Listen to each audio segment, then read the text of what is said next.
Okay, it's 11:01, so we might make a start, and people who are running a bit late can just join in as they please. Thank you everybody, and welcome to this really great event. And it's wonderful we've got such a huge turnout. We've already got close to 100 people, I think, or getting towards that number. So well done, and welcome to the this session on international mediation and 40 years of the 1980 Hague Convention. For those of you who don't know me, I'm Peter Van Vliet, and I'm the CEO of ISS, or International Social Service Australia. Can I begin by acknowledging the traditional owners of the land and paying our respects to elders past and present and emerging. In New South Wales, our office is on the lands of the Gadigal people of the Eora Nation. In Victoria, our office is on the Wurundjeri people of the Kulin Nation and the Bunurong people.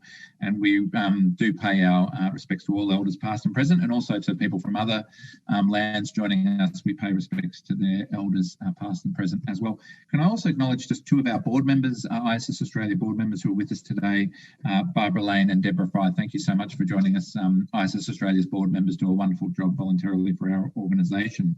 For those of you who don't know ISS that well, we're a leading agency providing legal, social work and international family mediation services to children and families separated by borders. We're a part of a network of around 140 members around the world. And as mentioned earlier, the purpose of today's seminar is to honour the 40th anniversary of the 1980 Hague Convention on the civil aspects of international child abduction. The convention's birthday was on Sunday, the 25th of October. And we do hope to give you some insight through our three wonderful speakers today on the role that mediation can play in Hague Convention matters and international parental child abduction matters. Can I just also acknowledge and sincerely thank the Alfred Felton Bequest and Equity Trustees for their ongoing support of our international family and mediation service, and anyone from the organisation with us today. We really gratefully thank and acknowledge your contribution, which has allowed us to expand our service to families in need. Today you'll hear from two ISS Australia experts, my colleagues Kay Hardefeldt and Rebecca Chapman, as well as our very special guest, family law expert Amanda Humphreys. Today's proceedings will be video recorded, so please be aware if you ask any questions, they may appear on the video. And obviously, please keep your comments in the chat box, professional and respectful and polite. That would be greatly appreciated. If you do wish to ask any questions, post them in the Q&A box, and we'll endeavour to answer as many questions as we can by the end of the session. So again, thank you so much for joining us. We've got a really large crowd of people, which is just wonderful, and I'm sure this is going to be a wonderful session. So I'll kick off straight away. We're going to have the three speakers speak one after the other, and then we'll ask questions of all the three speakers, as I said, at the end of those three sessions. So without further ado, let me introduce our first speaker, Kay Hardefeldt. Kay is ISS Australia qualified social worker, mediator and manager of ISS Australia's International Family Mediation Service. In addition to 10 years with ISS Australia, Kay has worked in statutory child protection services at the Department of Health and Human Services in Victoria. So without any further ado, it gives me great pleasure to introduce Kay Hardefeldt. Over to you, Kay. Thank you, Peter. I'll just share my screen with everyone. Maybe if you can give me a wave if everyone can see that, the other panelists. Great, thank you. Okay, so I'm going to talk a bit about mediation in Hague matters. I'll do a bit of an introduction just so we're all on the same page, and then we'll talk about some benefits and challenges associated with that as well. Okay, so very simply, the 1980 Hague Convention on International Child Abduction, it's a piece of international law that says that when a child is taken overseas without the consent of one of the parents by the other parent, then that parent can actually apply for the child's return under the convention. It could be that they're taken without that parent's knowledge. They come home one day and the child is gone and the other parent, or it could be that they've gone on a holiday and they've failed to return at the agreed time. So that's the retention side of things. And this international convention, the sole purpose of it is to protect children from the harmful effects of wrongful removal and retention across international borders. And that's actually the preamble to the convention, which is available online if you're wanting to read a little bit more about it. So we have 101 countries that are signatories to the convention, and it's basically this legal mechanism where parents can apply for the return. And then the actual proceedings are held in the country where the child has been taken to.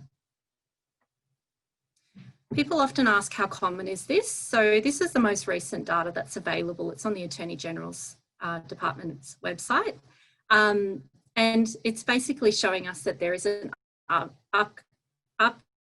upward trend from about 2013 to 2018. So this is for incoming matters as well as outgoing matters under the convention. So I just wanted to share that with you. So there's been some research done by Marilyn Freeman. The link is available on the slides, and I'm happy to share these after the presentation, that shows that there's significant long-term impacts, mental health impacts for children who've been abducted. So we know that 73% of children who've been abducted have very significant mental health effects in the long term. And then we have 17%, which is less significant mental health effects, but also discernible. So when you add these two together, you've got over 90% of children who have been abducted have long-term mental health impacts. So it's quite a significant number. So the 8.8% here, the no real effect, are children that have been abducted for less than 12 months, or they've been in support of actually going with that parent. And as I said, you can have a look at that link if you want any more information. So I want to share a little bit about ISS Australia's mediation service, so I can explain to you what I'm doing here today, talking to everyone. So we've had a mediation service that supports parents separated across borders since 2012, and I've been working in that service since 2013. And we support parents who are separated across borders. It could be as a result of child abduction, where a parent has taken a child overseas, or it could be that parents have decided to live cross-border, but the parenting arrangements, for whatever reason, have broken down and they're needing some support to actually renegotiate the parenting arrangements. It may involve a Hague country if there has been a child abduction, but it may not as well. And as I said, there are 101 countries who are signatories to the convention. So if it involves a country that is not a signatory to the convention, mediation is a really good option that's available for parents to try and negotiate parenting arrangements if there's no legal process through the Hague Convention that's available, obviously. So we do mediation on Zoom conferencing. We use video conferencing. We have a co-mediation model. So we always have two mediators present in the mediation. And that's because we know that parents going through this situation, it's usually very high conflict. It's at the higher level, at the higher end of that conflict. And we really need to be able to have two people to support the parents through the process. So we have accredited family dispute resolution practitioners who are social workers and also have some of our mediators also have a background in law as well. So it happens in parallel to any Hague process, and we can do the incoming or outgoing matters, as I showed you in that table before. So it can be 2 to 3 hour sessions, depending on the parent's availability. Sometimes they can only do 2, sometimes we can do 3, that's the preferred option. And we try and hold up to 3 sessions in close proximity of each other before the final hearing. So we're not delaying that Hague process, and that's a really critical aspect of mediation in Hague matters. So we always use a child-focused approach, and we have a comprehensive intake and screening assessment process that occurs the whole way throughout the mediation. So it's not just once off, but we're assessing for suitability and safety throughout the whole process. So why mediate in Hague matters? So we know that mediation can help families where a return is ordered or a return is required or a non-return happens, to make sure that that arrangement is child-focused and it's safe. And we give parents the opportunity to try and de-escalate the conflict and to focus on the child's needs rather than on the dispute, and to really consider what their child's experience has been through this process, through being taken overseas without consent, and what the child's perspective is as well. And we provide developmentally appropriate information based on the age and the stage of the child to help inform parents to have an understanding about what their child's experience might be. Sometimes parents are able to make permanent solutions that are obviously tailor-made to their situations, and that's really the ideal situation. But at a minimum, our mediation service really helps to de-escalate that conflict and help parents move towards a co-parenting arrangement that is less adversarial. So one of the key benefits to mediation as well is that we can help parents to prepare for different court outcomes. So generally with a Hague Convention matter, there's two primary outcomes. It can either be a return or a non-return order that is made.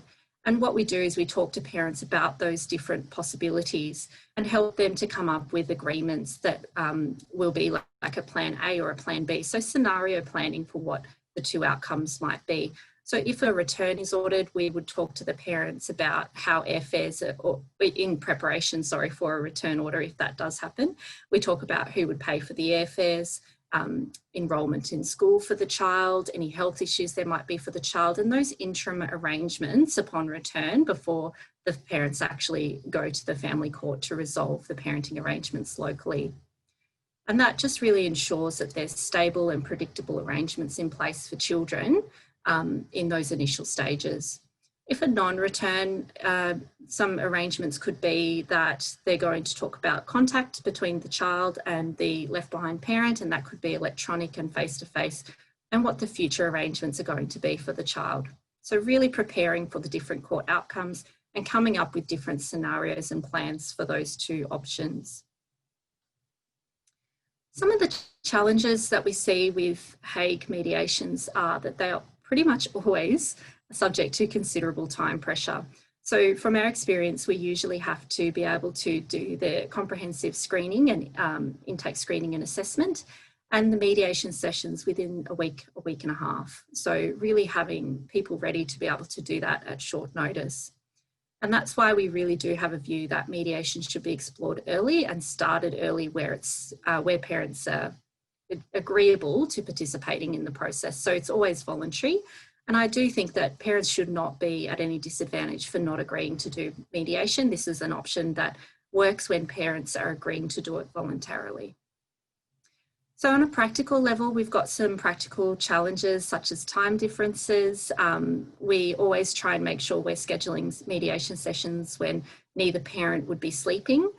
We know that people don't function at their best when they're usually asleep. So we try and make sure that that never happens as much as possible. But with time differences, it can be challenging. So although that there is this challenge associated with it, I guess the other thing is that it's obviously much more cost effective than that parent needing to travel to Australia to be able to do it. So I guess there's advantages and disadvantages.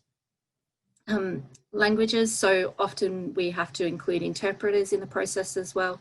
We always use independent accredited interpreters for that too. And we always make sure that parents are linked in with legal advice so that they can find out about enforcing the agreements in their relevant jurisdictions. And what I should have mentioned earlier is that we are part of this international network that Peter referred to before, and we can make sure that through our network of 140 members that the overseas parent is linked in with counselling, is linked in with legal advice, and is supported through this process to make sure that they have the capacity to negotiate. So we know that parents going through this process are highly vulnerable. The left behind parent is usually feeling very threatened by the removal of their child, highly distressed by the separation from their child. So they're highly vulnerable in this situation. And so is the taking parent, who is usually finding themselves involved in a court process that they weren't expecting under the Hague Convention, and are really quite fearful about being dealt with punitively by the courts, and especially if there are concerns about any criminal proceedings if they are to return to the original country or the home country, whether or not there could be any criminal proceedings against them. So they're really highly vulnerable in this process as well. And we've found that linking people in with local supports overseas and legal advice overseas is critical to providing safe mediation services to families. So in terms of outcomes, sorry, I'm just going to reset my headset. We help parents to reach these agreements, and if they are successful in reaching agreements, we write them down. We encourage parents to seek legal advice between sessions so that they can actually refine agreements as we go through the process. So between sessions, getting that advice, coming back and then refining the agreements so that everybody's happy with them. And then the parties themselves will actually advise the court either directly or through their legal representation. If the mediation is not successful, then it usually will return to the court for the court to make a decision about a return or a non-return. Some other important notes that I just wanted to make are that a left behind parent's agreement to participate in mediation doesn't mean that they are agreeing for the child to remain in the overseas country. And it's really important that everybody understands that point, and that if they're not able to make agreements in mediation, that neither parent will be at a disadvantage if it returns to court after the mediation attempt. So really understanding that there's no acquiescence on the left behind parent's behalf by participating in mediation. Everything that's said in mediation is inadmissible and can't be used in the court proceedings, and we have parents sign agreement to mediate documents. So regardless of whether it's happening in Australia or overseas, they've signed an agreement that they will not use what is said in mediation in a court proceeding down the track. So mediation is I guess, supported worldwide. It has supported the Permanent Bureau of the Hague Conference, and there is a guide to good practice on mediation in these matters, and I've put a link to that document as well if you wanted to have a look at that. I just wanted to provide a de-identified case example for everyone. So this is a situation where a 13-year-old boy was living in Australia with his father and stepmother and 2 younger siblings. The father was living a fairly transient lifestyle in Australia, moving around quite a lot, and there was an agreement between the father and the mother that the 13-year-old son would travel to Switzerland for 8 months to go to school there, learn the language, and have some stability with mum for that period of time. So the child wasn't returned after the 8-month period, and the father started to say that he was going to lodge an application for the child's return, and communication broke down. So basically, we provided mediation in this matter with our Swiss network partner. They had an accredited mediator, so myself and the mediator in Switzerland provided the service. And the father in the end was actually quite happy for the son to remain living in Switzerland. And the family came to a really unusual and interesting agreement where they would meet in a third country, which was halfway between Australia and Switzerland, so Thailand. And they made arrangements to meet there twice a year to allow the son to have contact with the father and the younger siblings and the stepmother. So there was quite a lot of detail involved in that arrangement around who would provide for the costs, everything down to where they would be meeting in Thailand. So quite a lot of work, and then the parents were able to go away and actually have that enforced in their relevant jurisdictions. Before I wrap up, I just want to leave you with some feedback from one of our clients. She's given us consent to share this. So she said that as a mother with a small baby, I felt overwhelmed and unsupported by the legal system. I was terrified of a system that didn't seem to care about my baby and I. This was until ISS was recommended to me, From the first chat about mediation through my intake assessment and in the mediation, you prioritised the wellbeing and the safety of my baby and I. And for this, I will be forever thankful. My only wish is that I had found you sooner. That's it from me. I'll hand you back to Peter. Thank you. Thank you, Kay, and that was just a wonderful presentation on the benefits of mediation and some really heartfelt comments at the end there. That was greatly appreciated. Look, we're getting lots of really interesting questions coming through now in the Q&A, but what we'll do is we'll try to get to as many of those as we can at the end of the session. I know some of them are little questions, but just to keep the flow going, we'll do that at the end. And we will endeavour to answer every question, even if some of them aren't in the session, we'll put in written answers, and we won't close off until they're all answered. So now it gives me great pleasure to hand over to our second speaker today, who is Rebecca Chapman.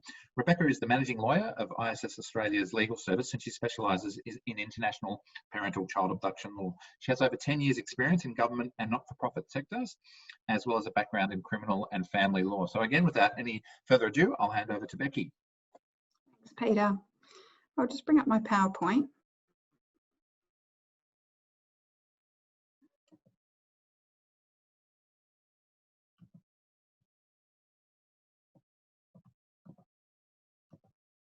There we go. So thanks everyone. First, I want to acknowledge the traditional owners of the land on which I live and am currently working, the Darug people of the Darug Nation, and pay my respects to their elders, past and present. Today, what I'm going to do is talk to you about how mediation is used in signatory countries throughout the world, and like a lot to do with the Hague Convention. In short, it varies from country to country. So first, what I'm going to do is talk about where mediation generally tends to fit into the application process. Then I'm just going to run through a few examples of how mediation is used in other countries throughout the world. And finally, at the end, I'll have a talk about where mediation is used in other countries. What are the commonalities between how we see it being used in the application process? So for those of you that might be less familiar with the sort of procedure for a Hague Convention application, I wanted to give you a bit of a short overview of the role of the central authority. So every country that is a signatory to the 1980 Hague Convention has a central authority, which is an administrative body that usually sits in a government department. It's the role of the central authority to administer the application of the Hague Convention in that particular country.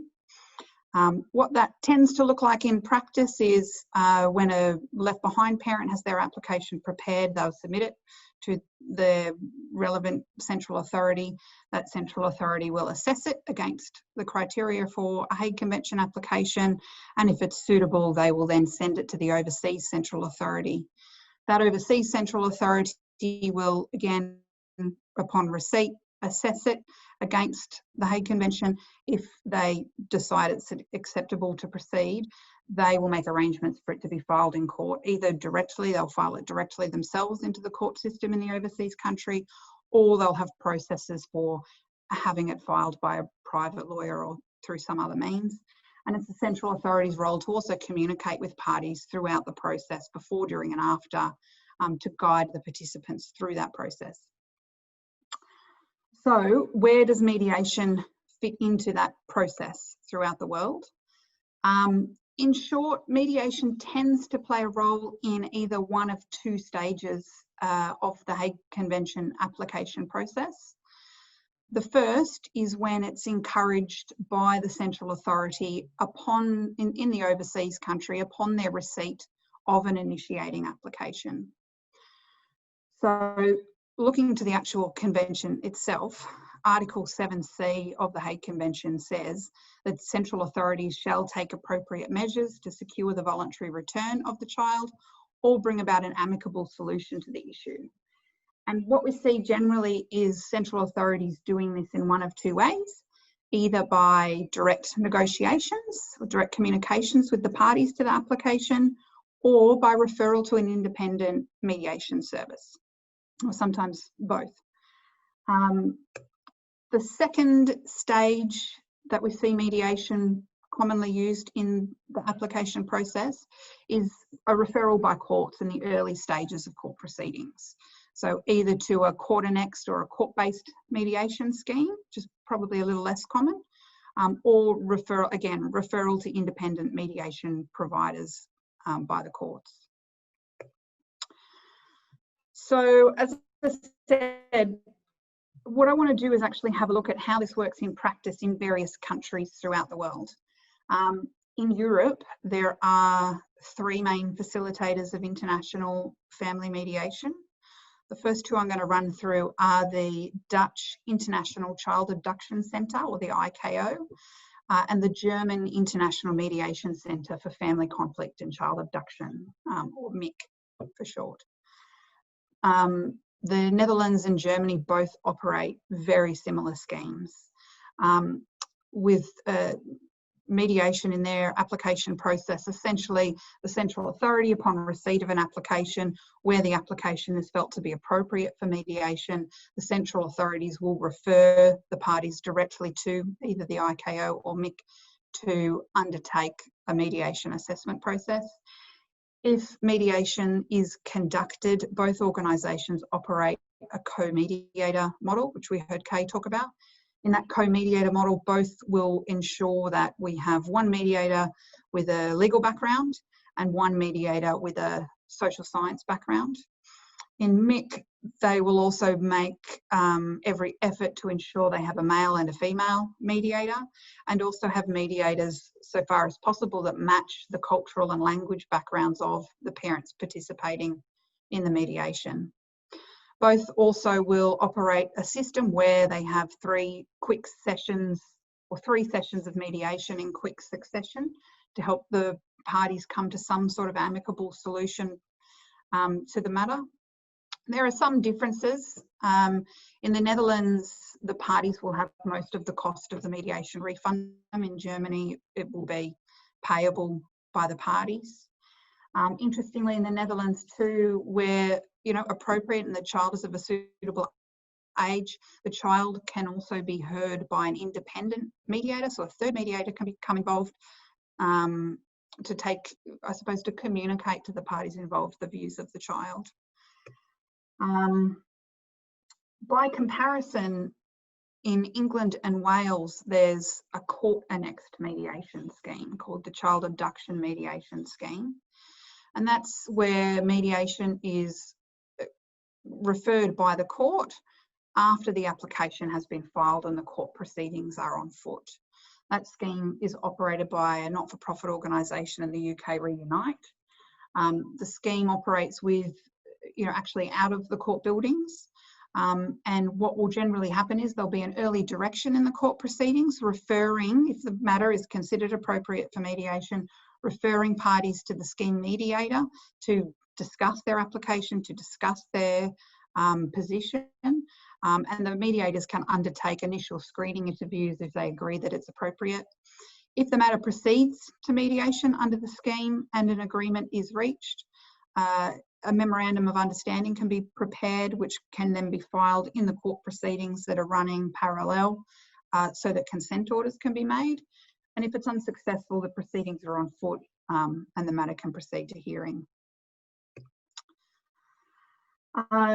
Looking at the Asia Pacific region, I wanted to focus particularly on New Zealand here, just because that's where most of Australia's outgoing applications under the 1980 Hague Convention go to.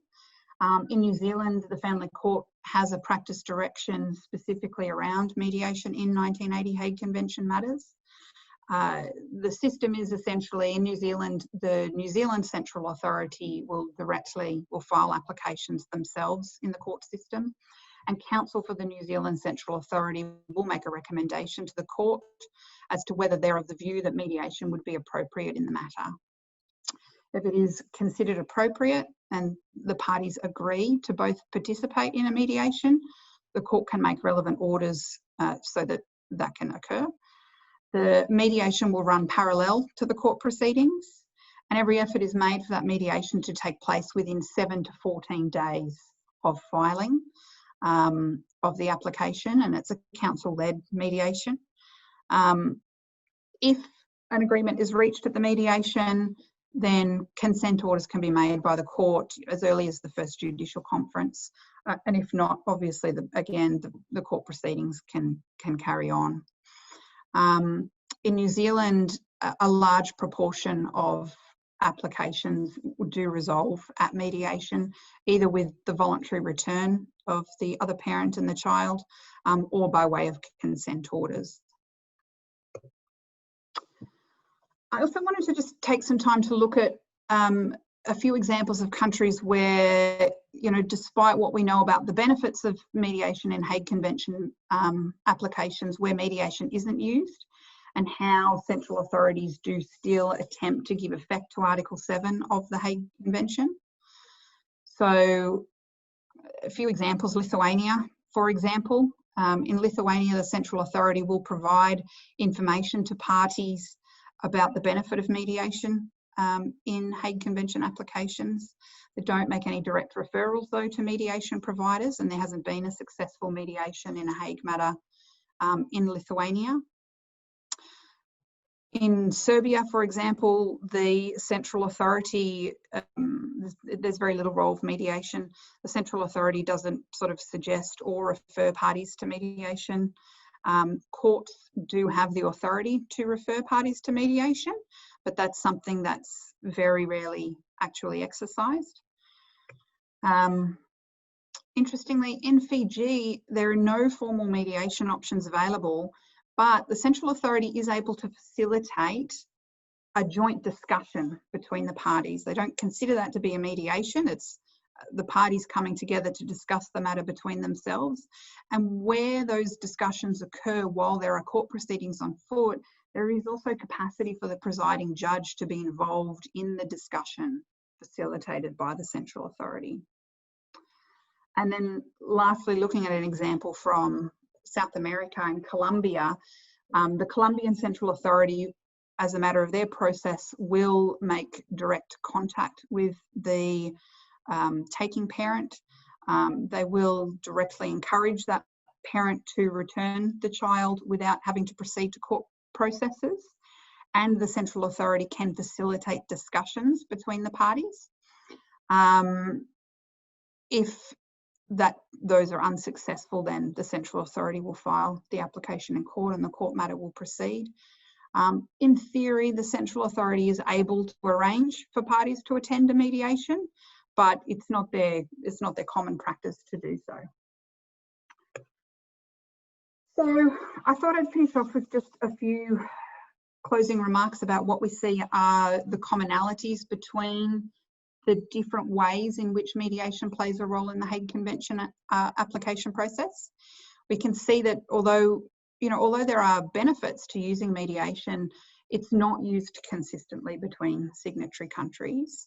But there's probably, I'd say, 3 more significant things in common that the schemes do have when they're in operation. The first is that in almost all cases, the mediation is voluntary. There are a couple of exceptions, but almost always they are voluntary. That's whether or not it's the Central Authority before filing, referring it to an independent mediation provider, or if it's a court, referring it to a court annex service or an independent mediation provider. It's always voluntary, and the Permanent Bureau Best Practice Guide for Mediation also emphasises the importance of it being voluntary, primarily to reduce the prospect of delay to the court processes, but also because if parties are there willingly, there's more likelihood, there's more potential for them to reach an amicable solution in the matter, or at least to reach some agreement on some aspects of their disagreement. The second thing we see in common is the use of specialist mediation providers. So Hague Convention applications are quite unique. They have unique legal issues. They are quite unique in terms of the vulnerability of the families affected and the high conflict involved. And so there's a lot of emphasis on the importance of using qualified, trained mediators, and ideally using mediators that have had specialist training in international parental child abduction matters. So including things like cross-cultural competence, and also specific training about the different legal issues that can arise in these kind of matters to help guide the parties to a solution if that's possible. And finally, we see that there is an emphasis where mediation, is really inbuilt into the application process. There is an emphasis on cooperation between the central authorities, the mediation providers and the courts. And again, that's to ensure there's no delay to expeditious court processes. And it's also to acknowledge the particular importance in these matters of ensuring that if agreement is reached, these can be made into court orders that are formal and that are enforceable in the respective countries.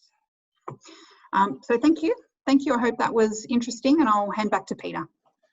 That was wonderful, Rebecca, and just such rich experience in these matters. And I'm sure everybody participating today would have learned a lot from that session. And the questions are coming through, and we'll, as I said, we'll endeavour to answer them as best we can following our final presentation. So it gives me great pleasure now to introduce our very special guest speaker, Amanda Humphreys. Amanda is an accredited family law specialist with a special interest and expertise in international family law matters, including international relocation and child abduction cases. Amanda undertook cross-border mediation training in Japan in 2015 with a focus on Japanese Australia family disputes and child abduction cases. And that was where she got to know our fellow panellists, Kay Hardefeldt, and really got to know ISS Australia a lot better. So it's a great pleasure to have you here today, Amanda, and we look forward to your presentation. Thank you. I just wanted to say thank you to you, Peter, Kay and Becky, but also to ISS for having me, but particularly for your work mediating with families in cross-border situations, but particularly sessions like this promoting mediation so that people are aware of it and can recommend it to their clients. Just give me a wave if you can see my PowerPoint there. Yeah, terrific, thank you. So I have undertaken the cross-border mediation training with Kay, but as a lawyer, not as a mediator. So my role in mediations is quite different to a lot of the panelists, but also some of the participants. I know many of you are mediators.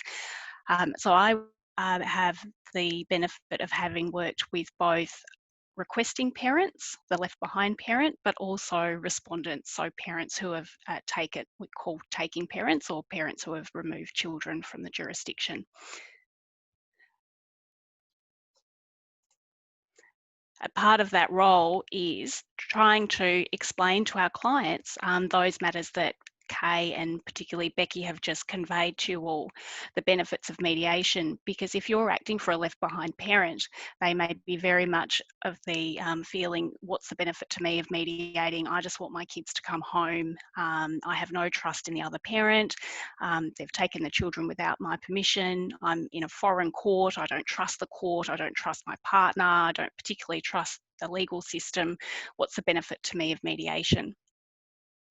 From a very practical point of view, the first thing often that we're explaining to our clients in that situation, both parents, is that as Kay pointed out, this is it's a forum mechanism, the Hague Convention. It doesn't determine where the children are going to live and what living arrangements are going to be put in place for the longer term. It's not a custody and access case, to use the plain language, not from our Act, of course.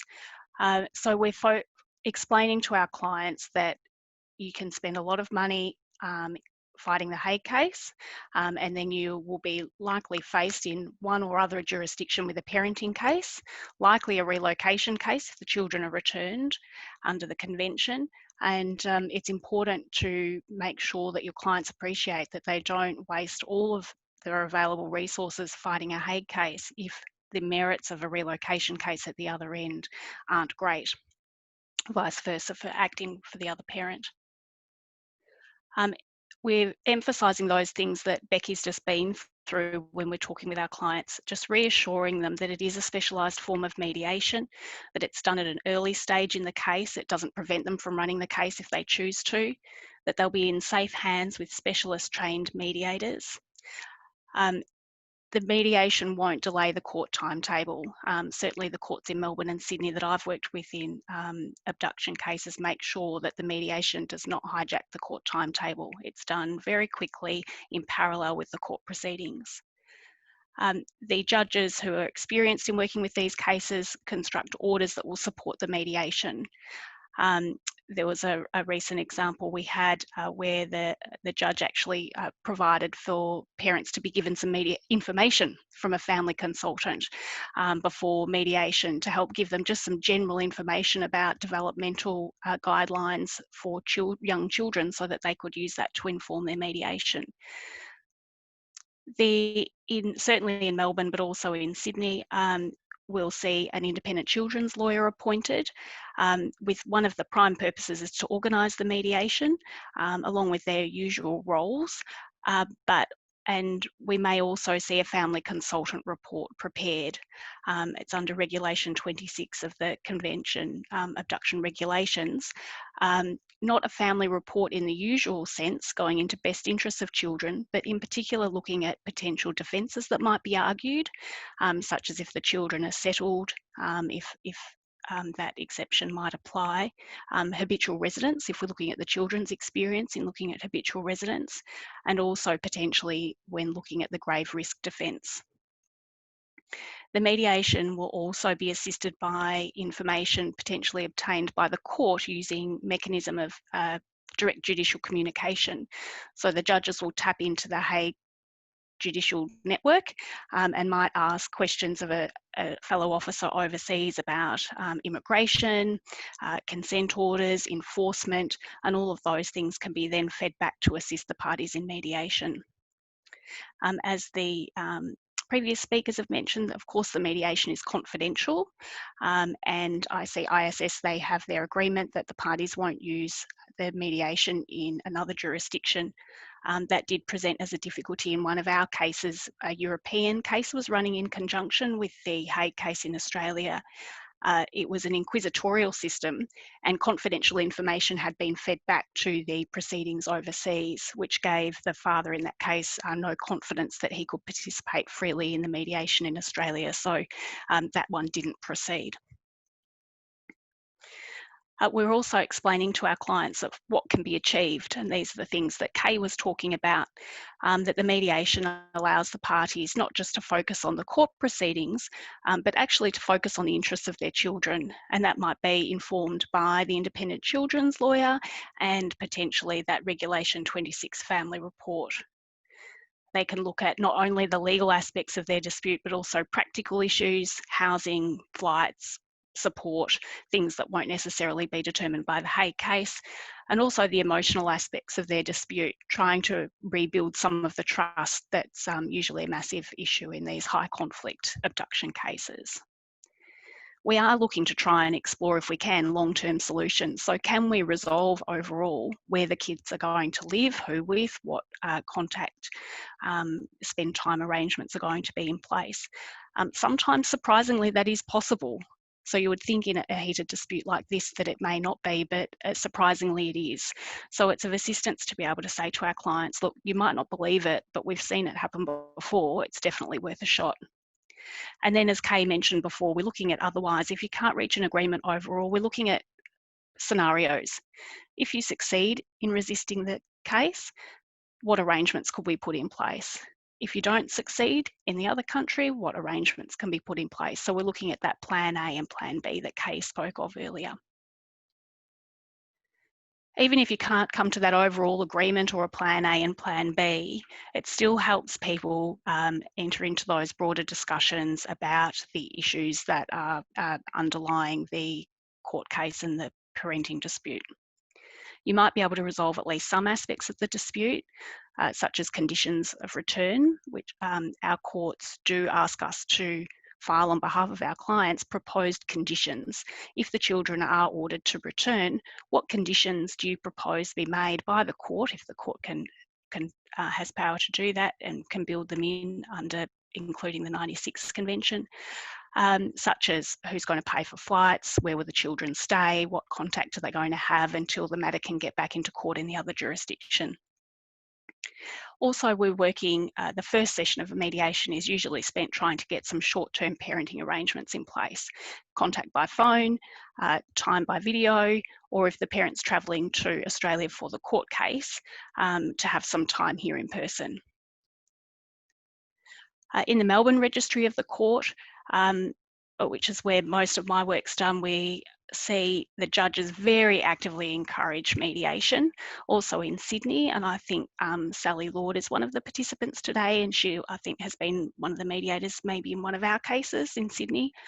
An independent children's lawyer is appointed. We have the Regulation 26 Family Consultant Report considered, as I mentioned before.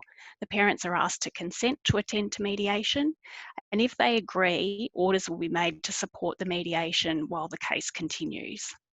Usually it's arranged with Victoria Legal Aid's Family Dispute Resolution Service on an expedited basis. Direct judicial communication is considered early on, and other services might be offered. As I mentioned before, Justice Bennett surprising us all on a recent occasion saying, well, dial back in an hour and I'll have a family consultant available to give some evidence about what contact arrangements are usually best for a child of 18 months, having regard to general principles of developmental psychology at that age and stage.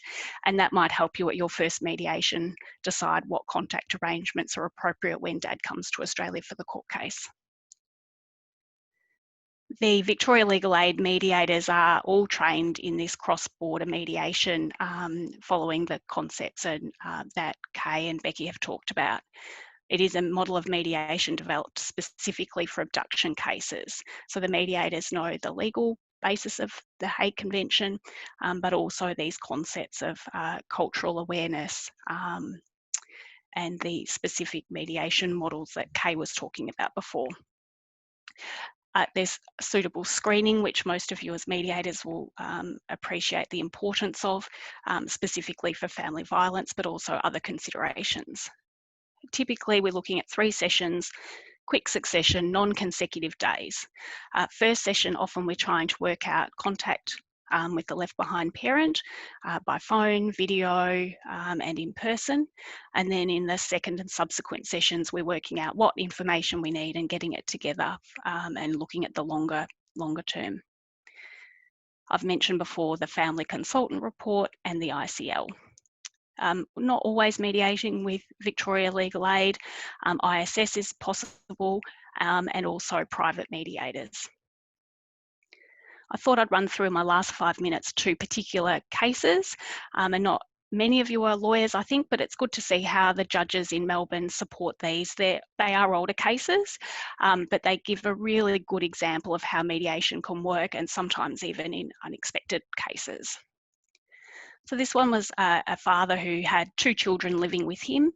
He travelled to Australia, he said, with the consent of the wife, and if not, acquiescence. He was self-represented, but he did have the benefit of legal advice preparing his documents and also through the court process and during mediation. An ICL was appointed and specifically requested to facilitate the mediation. It was conducted by FGRS with the ICL in attendance. When the matter came for hearing, the court was informed by the ICL that whilst the parties hadn't been able to reach an agreement overall, they had come up with that plan A, plan B scenario. The convention case proceeded. The court was satisfied that the mother had acquiesced to the children staying in Australia, and she exercised her discretion not to return the children to New Zealand. So we're looking at a situation, the children remaining in Australia with the father and potentially a parenting case in Australia. The judge made some comments about mediation, which very much follow what we've been talking about. The 3 sessions, the assistance of the ICL, the parties preparing for the possible outcomes of the proceedings. A minute of proposed orders was tendered by the ICL in Plan A and Plan B. At the conclusion of the case, the judge said, well, I've seen the Plan A and Plan B. We're now looking at Plan A. The children are staying in Australia. If you would like me to make consent orders in these terms, I can do that. But I want you all to go away, but particularly the mother. Make sure that you're confident in this. If you would like me to make parenting orders, I'll hear your case in 3 days' time. So the matter came back before the court, again assisted by the ICL. And in a great show of pragmatism, Justice Bennett granted the father leave to make an oral application for parenting orders. She waived the court filing fee. She made consent orders in terms of the minute that the parties had agreed upon. So that included, for example, the children to return to New Zealand and have a trip with mum quite imminently, and for some contact arrangements. Those orders were all made without the need for any court documents to be filed, any court proceedings, any filing fee. There was a specific provision, it was either from the ICL's inquiries or the judge's direct judicial communication about how the orders could be registered in New Zealand, and the court had such information available to it that it even knew what the filing fee would be and what the process would be. So Her Honour made orders that they would register those in New Zealand. There was a notation made the parties hadn't quite reached all of the detail in their mediation with FGRS, and they agreed that if there were further details to be ironed out, they would continue their mediation with ISS. This one was a much more complicated matter. Everything that could possibly be raised in a Hague case and more was raised in it. It was quite difficult in the sense that one of the children was in a very high level of distress, threatening self-harm. There was a family consultant report prepared, and then rather uniquely for a Hague case, a psych assessment. And the psych assessment said, look, it's not that the child doesn't want to go back or has a difficult relationship with dad, he's just terrified at being separated from mum. And there was a visa issue whether she could go back with them. The judge ordered for the ICL to be appointed with a specific task of organising mediation. And you'll see here the judge's comments that we were talking about before, that sometimes people overlook the appropriateness of mediation in these cases, and explaining why VLA and ISS are well worthwhile exploring mediation. The parties did mediate. It was really difficult. They had 2 sessions from memory, one by video, and then the father arrived in Australia for the case. There was another mediation. It was informed by the Regulation 26 report, but also the psych assessment report, and the ICL worked very hard. The mother agreed the children would be returned to the US, but the parties really focused on making sure mum could return with them, and they would try and overcome this immigration issue. There were orders made that about contact when the children returned. They'd been living in a shared care arrangement before the abduction. And importantly, the family consultant's report and the psychiatric assessment report were going to be given to the US court. The ICL organised, the parties agreed that the ICL would organise for the ICL and the psychiatrist to meet with the children to try and soften the impact of the return.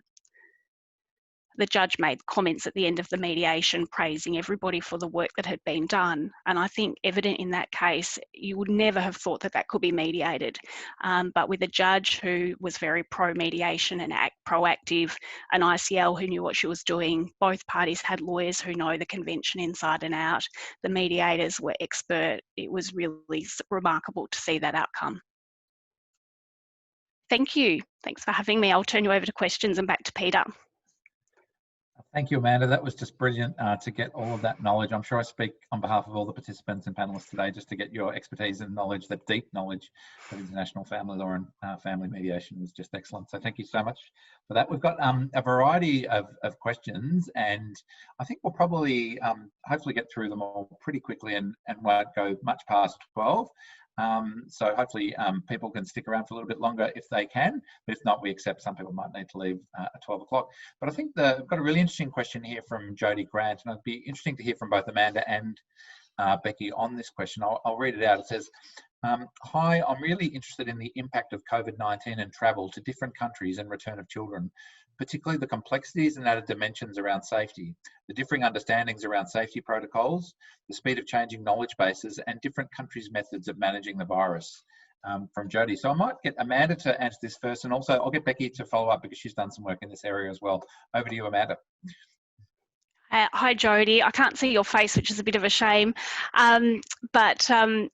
We had a matter that came to us very early in COVID. It was a New York matter with an 18-month-old baby who'd only actually lived in New York for a very short period. 6-month-old baby who'd only lived in New York for some 25 years before COVID hit.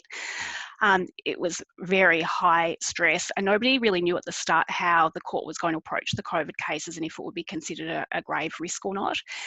The judge in that case was very active in sharing decisions that were being handed down around the world and requiring us all to read them, so we're on top of what was happening. And it quickly became apparent that judges were not going to let COVID stand in the way of expeditious conduct of cases and returns.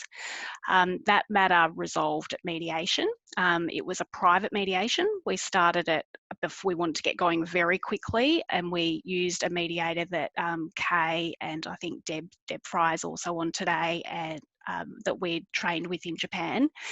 So we appointed her privately to get started really quickly, knowing it was important for the father to be spending time with this very young child. So the matter did resolve and we didn't get a judgment, but mum returned to the US with conditions negotiated. But it became very clear very quickly that the courts were going to, it would have to be something significant to hold up the return. Over to you, Becky.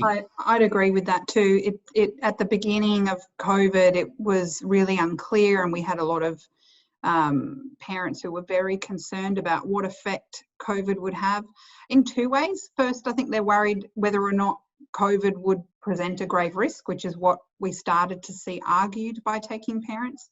And also, I mean, just as a parent, concerned that if they do insist upon their child coming back, that their child is at high risk of catching COVID, contracting COVID on a plane.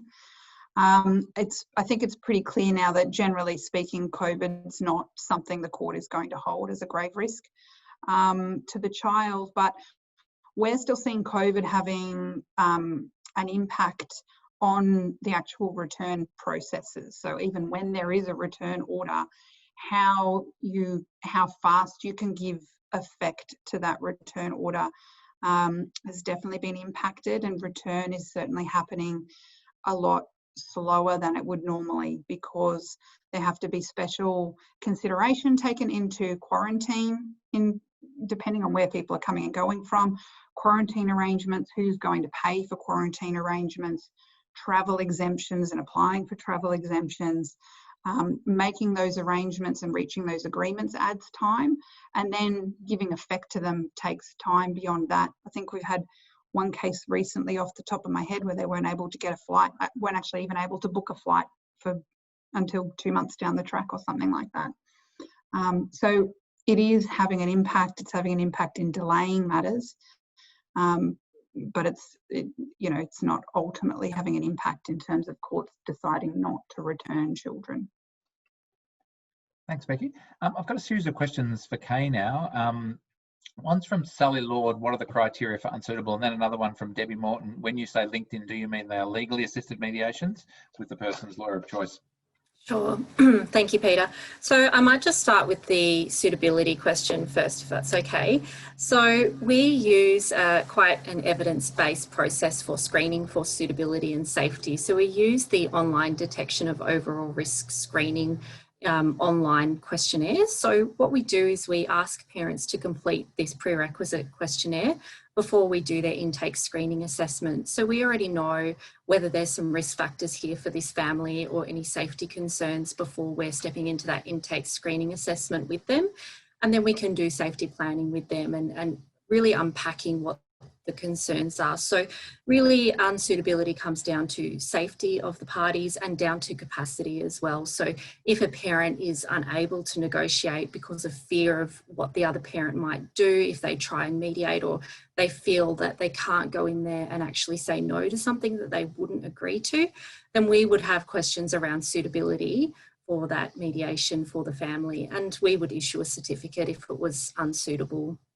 So I hope that answers your question there about suitability. In terms of lawyer-assisted mediation, so when I say LinkedIn, what I'm referring to is making sure that the overseas parent is linked in, or should say, has connection with a lawyer in the overseas country who can advise about how the agreements can be enforced in that jurisdiction. So we don't provide lawyer-assisted mediation, but we encourage parties to get legal advice throughout the whole process, and we get parties to check in with their legal representation between sessions and come back and revise agreements to make sure that everybody's happy with them before the mediation is finalised. So I hope that answers your questions. That's great, Kay. And just a couple of legal questions from Adriana and Rhonda, which I'll throw to either Amanda or Becky, whoever wants to answer them, but or maybe you both will have a go. The first one's from Adriana. It's, would the mediation process delay the court process in circumstances where parties are clearly antagonistic to each other and a mediated solution is unlikely? Who wants to have a go at that? I would say our judges in Melbourne and the ones we've dealt with in Sydney won't allow it to delay the court case. It very, very clearly won't. The case will run if the mediation doesn't get off the ground, unless the parties all agree for some extra time. It won't interrupt the case. Is that your experience, Becky? Yeah, and I think that's why it's really important where you actually see mediation is really inbuilt into the application process. It's always built in the really early stages, and there's an emphasis on it happening quickly. Kay and Amanda have talked about how the registries in Australia will try and do that, in New Zealand, 7 to 14 days.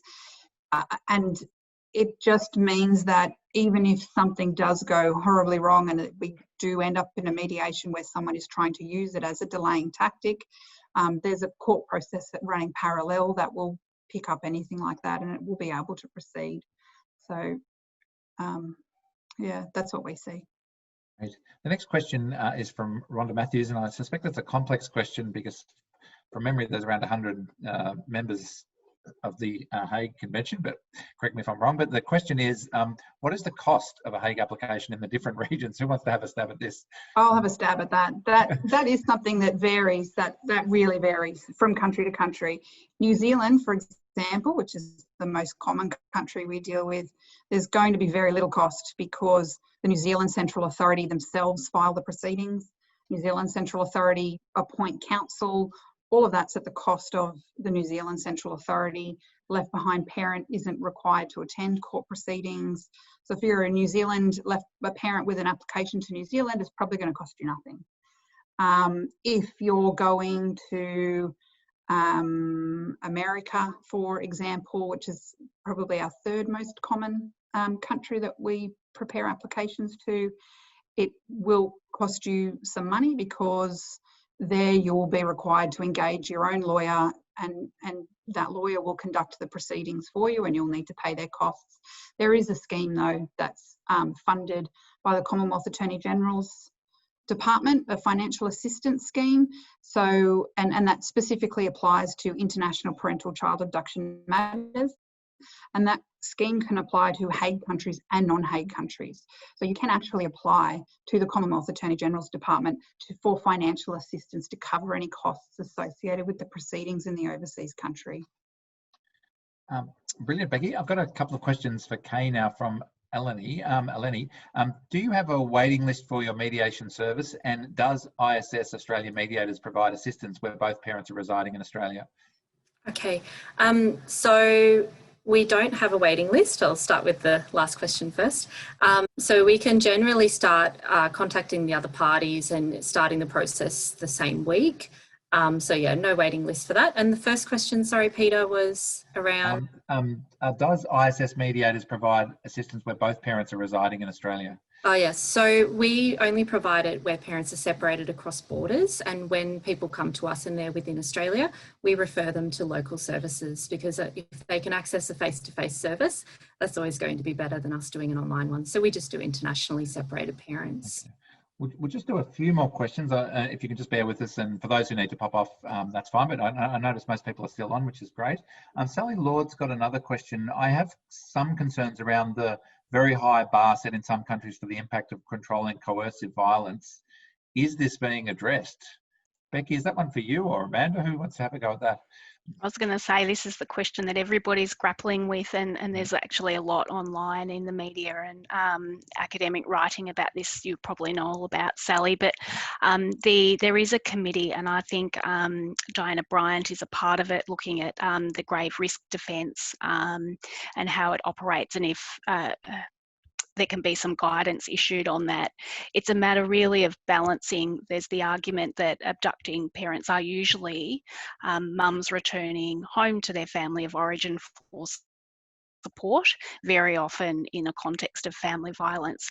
And if the concept that the grave risk defence isn't really open to people, if there are measures to protect the children in the home country, often sees them return. So the dilemma is, we want a convention that works and returns children very quickly, hears cases quickly and doesn't get into a merits-based hearing, balancing with this real, the reality that a lot of taking parents are women who've experienced family violence.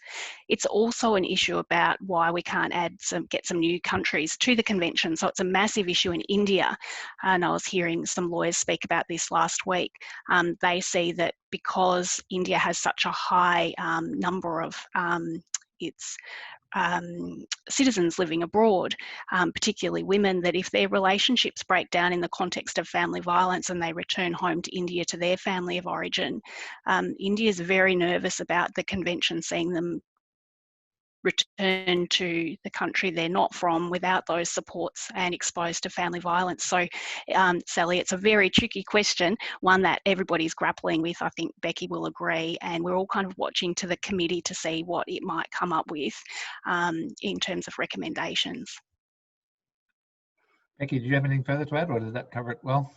No, I think that covers that well. There has been a couple of cases recently. There was one in New Zealand and I think another one in Australia, where I think perhaps that grave risk defence was looked at more broadly, I think with a slightly different perspective on family violence. So, but there might also be some changes in the wind in the actual court, you know, in the decisions that are made in the courts. But it is, I think, at the moment a matter of waiting for the committee for further guidance on what to do with those issues. Yeah, Great. and it's the control and coercive that's the trickiest, as you say, Sally, because that's the part that's probably not going to be as easily protected by the resources in the other country. Wonderful. Thanks for those very informative answers. Hopefully, Sally, that went some way to addressing your question.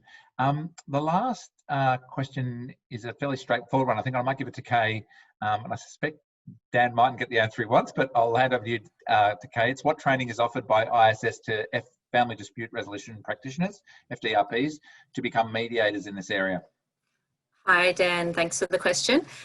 We don't currently provide external training, but if there's an area that you're particularly interested in, I'd welcome you to contact me to discuss it, and it's certainly something we'd be open to in the future.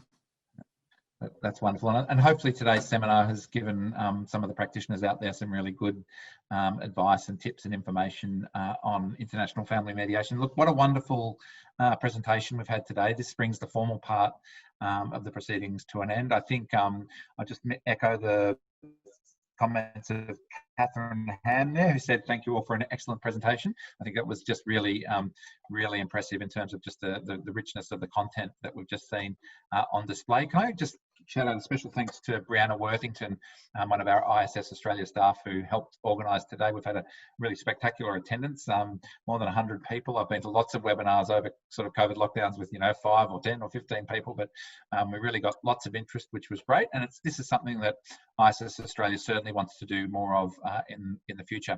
A really special shout out to Amanda Humphreys for coming today. We just value having such an expert in this area come and present to both to ISS staff, our board members, and the broader community. We really value your knowledge and expertise, and it was wonderful. And of course, our own staff, my colleagues Rebecca and Kay, both brilliant managers at ISS Australia, and both gave excellent presentations as well. So, any final comments from our panelists? No, thank you. I miss seeing everybody's faces presenting to a screen is tricky, but I hope it worked well for you all. Yeah, no, Thanks, it was everyone. great. Thank you. Well, so thank you, much. everybody. I think we'll sign out, but have a great day, everybody, particularly those in Melbourne who are about to get out of lockdown. And we'll see you all soon. Thank you.